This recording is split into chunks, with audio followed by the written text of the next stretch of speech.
What's up guys, my name is Travis and today I'm going to be showing you how to put a muzzle device onto your rifle, specifically a rugged muzzle device. All of our muzzle devices except the 2-port brake and 3-port brake, those will require shims. So this is going to be going for our M2 brake and our flash hiders. So what you're going to need is a torque wrench set to 25 foot-pounds, along with a 3/4 crow's foot, your muzzle device, obviously.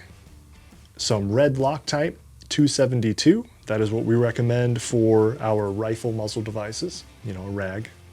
And some rubbing alcohol just to clean the threads off. So we're going to start out with taking some rubbing alcohol and just cleaning off these threads here. So they'll have some residue on there, let's say, you know, some oils or whatnot.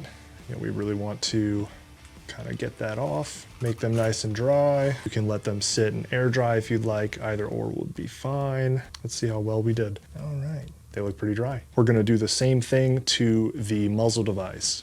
So we're just gonna spray some rubbing alcohol in there on those threads, let it circulate for a second by spinning it around, and then we're gonna rub those threads out to dry it off. Those threads look nice and dry. Our next step is to take the 272 red Loctite and we're going to apply a little dot inside of the muzzle device. And we can kind of smear it around a little bit inside of the threads of the muzzle device. And now we're going to install the muzzle device, just like so. Thread that all the way down. Now what we're gonna do is use the torque wrench to get it to the proper torque spec.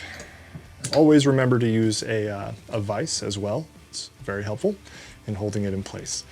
All right.